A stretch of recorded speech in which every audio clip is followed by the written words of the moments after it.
दोस्तों जय मसीह की आप सभी को मैं यीशु मसीह के नाम से स्वागत करता हूँ आज के इस मिडवीक वन्ना में, जिसमें हम लोग क्रोध के विषय में बात करने वाले। हम बाइबल में एक व्यक्ति के बारे में देखते हैं जिसका नाम है नामान। नामान एक सेनापति व्यक्ति था जो ताकत में, पैसे में बहुत ताकतवर था, लेकिन उसको एक बीमारी थी, कोढ़ की बीमारी। जब उसको कोढ़ की बीमारी हुई, बहुत सारा इलाज, ट्रीटमेंट उसने किया, लेकिन कहीं पर भी वो ठीक नहीं हो रहा था। अपनी जिंदगी में निराश था। उस समय एक छोटी सी बच्ची ने उसे एक भविष्यवक्ता के बारे में बताया जिसका नाम है एलीशा। उसने कहा कि हमारे शहर में, हमारे देश में एक भविष्यवक्ता है, यदि तू उसके पास जाके प्रार्थना करवाएगा तो जरूर आप ठीक हो जाओगे, जरूर आप चंगे हो जाओगे।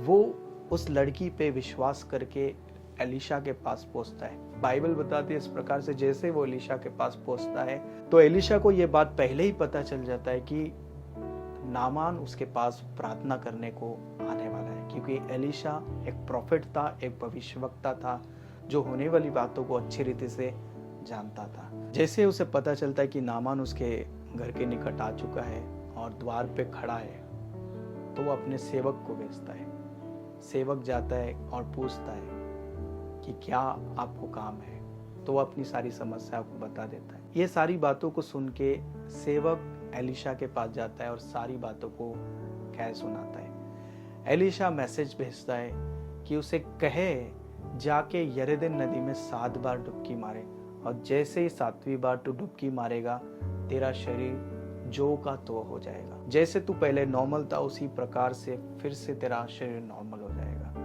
ये बातों को जब नामान सुनता है तो क्रोधित हो जाता है, जबकि उसका सलूशन उसको मिल जाता है, लेकिन उसको क्रोध इस बात का आता है क्योंकि उसका उम्मीद था, उसका एक्सपेक्टेशन ये था कि जब मैं एलीशा के घर के पास आया हूँ तो एलीशा मेरे पास आके सर पे हाथ रख के मेरे लिए प्रार्थना करेगा, और जैसे ही वो सर पे हाथ रख के प्रार्थना करेगा मैं ठीक हो जाऊंगा। लेकिन उसके विपरीत चीजें हो जाती है, जिसके कारण वो क्रोध से भर जाता है और वहां से चला जाता है। वो अपने वस्त्रों को फाड़ता है और क्रोध में आके कहता है कि मैं एलीशा की बातों को नहीं सुनूंगा। ये बातों को होते हुए देखकर नामान का सेवक नामान से इस प्रकार से कहता है कि भविष्यवक्ता ने कौन सा बड़ा काम आपसे कहा, केवल यही कहा कि यरदन नदी में 7 बार जाके डुबकी मार।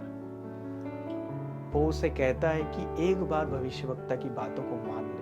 अपने क्रोध को साइड में रखकर अपने सेवक की बातों को सुनता है। सेवक की बातों को सुनकर यरदन नदी में 7 बार डुबकी मारता है, वैसे ही वह चंगा हो जाता है। मेरी बात को ध्यान से सुनना। ये जो घटना है हमें एक बात को सिखाती है कि हमारे जिंदगी में कई बार हम ब्लेसिंग से दूर इसलिए रहते हैं क्योंकि हम अपने क्रोध को, हमारे गुस्से को हम साइड में रखना नहीं चाहते। इफिसियन की किताब उसका 4 अध्याय उसके 26 वचन में लिखा है, क्रोध करो पर पाप मत करो, सूर्य अस्त होने तक तुम्हारा क्रोध न रहे। यहाँ पे 2 बातों को गौर करने की जरूरत है। दुनिया में ऐसा कोई व्यक्ति नहीं जिसको क्रोध नहीं आता है, परंतु क्रोध में लिए गए फैसले ये हमारे जिंदगी के लिए बहुत हार्मफुल होता है। क्रोध में कई बार हम नहीं समझ पाते कि हम कर क्या रहे। मैं हर बार एक बात को बताता हूँ, जब भी आपको गुस्सा आए, क्रोध के समय में कोई डिसीजन लेने से अच्छा है क्रोध के समय में प्रार्थना करना सीखो। जब क्रोध में आप कुछ रिएक्ट करते हो उसका परिणाम आपकी जिंदगी के लिए बहुत ही भयंकर होता है। इसलिए बाइबल कहते क्रोध करो पर पाप मत करो। क्रोध में आकर हम किसी को गाली बकते, क्रोध में आके हम बुरी तरीके से किसी की पिटाई करते, क्रोध में आके हम अपने परिवार को तोड़ देते, तो ये क्रोध के कारण हमारी जिंदगी में कई बार हम लोग डिफिकल्टी को फेस करते।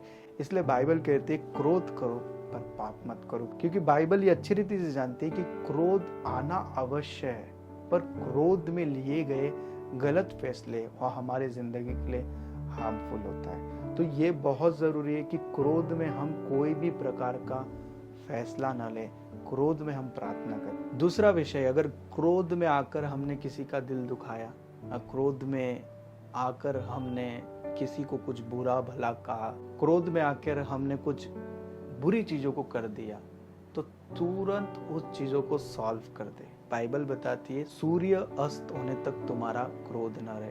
क्योंकि जब हम क्रोध को बहुत खींच तान के उससे बहुत समय तक उसमें जिंदगी जीते हैं तो हमारी जिंदगी के लिए बहुत ही पॉइजन का कारण बन जाता है। तो कभी भी एक बात को ध्यान रखें, क्रोध में कुछ फैसलों को आपने लिया जिसके कारण किसी का हार्ट ब्रेक हुआ, आपके परिवार में आपने कुछ गलत बातों को होते हुए देखा, तो तुरंत से उसे सॉल्व करें, वेट ना करें, इंतजार ना करें। ये बातों को सोचते ना बैठे वो व्यक्ति सामने से आए, ये बातों को सोचते ना बैठे कि अगर जब तक वो नहीं आए तब तक मैं अपने क्रोध को ऐसे ही रखूंगा। अगर आप ऐसे ही अपने क्रोध को रखोगे तो आपकी जिंदगी में कई लॉसेस को आप देखने पाओगे। अपने जिंदगी के क्रोध को साइड में करें, आप अपने जिंदगी के हर क्षेत्र में आशीषित हो जाओगे। आज का मैसेज केवल मैं इतना ही देना चाहता हूँ, क्रोध में निर्णय लेने के बजाय क्रोध में प्रार्थना करना सीखें। कई बार अपने जिंदगी में क्रोध को साइड में रखकर परमेश्वर की बातों को सुनना पसंद करें, जिसके द्वारा परमेश्वर आपकी जिंदगी में कार्य करे और आपका जिंदगी आशीषित होने पाए। परमेश्वर इस वचन के द्वारा आपको आशीष करे। Praise the Lord. आप सबको जय मसीह की। वचन सुनने के बाद जो कुछ भी आपने सीखा हो वो कमेंट करके जरूर बताएं। आपके कमेंट्स हजारों लोग पढ़ते हैं और आशीष पाते हैं। After listening to the word, do comment whatever you have learned. Thousands of people read your comments and get blessed.